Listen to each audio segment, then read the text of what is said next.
Assalamualaikum warahmatullahi wabarakatuh. Perkenalkan, saya Resti Rihanisa, mahasiswa Ilmu Komunikasi Universitas Muhammadiyah Yogyakarta.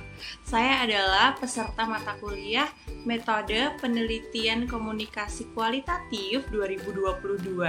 Pada video kali ini saya akan menjelaskan mengenai analisis semiotika, naratif, dan juga framing. Berikut penjelasannya. Baik, kita langsung mulai ke pembahasan yang pertama, yaitu semiotika. Dari buku Semiotika, Teori, Metode, dan Penerapannya dalam Penelitian Sastra. Semiotika sendiri berasal dari kata Yunani, yaitu semion, yang artinya adalah tanda. Kemudian semiotika sendiri itu berarti ilmu tanda.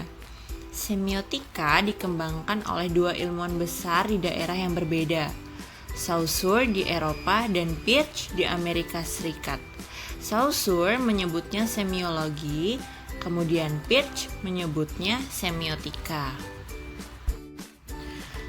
Semiotika yang dimaknai sebagai tanda ini juga memiliki dua arti, yaitu yang pertama penanda, yang kedua petanda. Penanda sendiri dapat dimengerti sebagai wujud dan bentuk fisik, seperti bunyi, gambar, huruf, visual, dan sejenisnya. Kemudian petanda memiliki konsep dan arti dari yang ditandai tersebut. Masuk ke pembahasan selanjutnya, yaitu framing. Menurut buku Analisis Framing, Konstruksi, Ideologi, dan Politik Media, pada dasarnya framing adalah metode untuk melihat cara bercerita, storytelling media, dan peristiwa.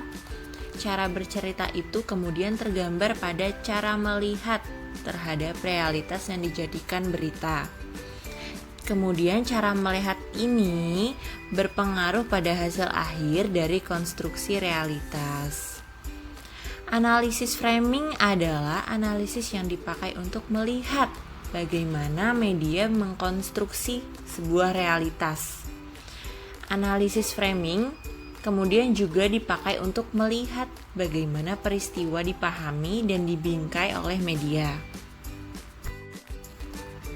Pengertian lain dari analisis framing sendiri yaitu pembentukan pesan dari teks. Kemudian, framing melihat bagaimana pesan atau peristiwa dikonstruksi oleh media. Bagaimana wartawan mengkonstruksi peristiwa dan menyajikan kepada khalayak pembaca. Setelah menjelaskan mengenai analisis framing, saya akan menjelaskan mengenai analisis naratif. Dari buku Analisis Naratif, Dasar-dasar dan penerapannya dalam analisis teks berita media.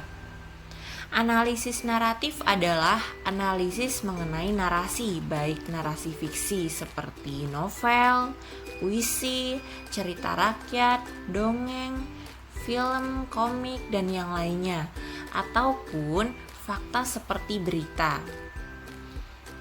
Menggunakan analisis naratif berarti menempatkan teks sebagai sebuah cerita atau narasi sesuai dengan karakteristik di atas. Teks dilihat sebagai rangkaian peristiwa, logika dan tata urutan peristiwa, bagian dari peristiwa yang dipilih dan dibuang. Analisis naratif juga membantu kita memahami bagaimana pengetahuan, makna, dan nilai diproduksi dan disebarkan dalam masyarakat. Analisis naratif juga membantu kita untuk memahami bagaimana dunia sosial dan politik diceritakan dalam pandangan tertentu yang dapat membantu kita mengetahui kekuatan dan nilai sosial yang dominan dalam masyarakat.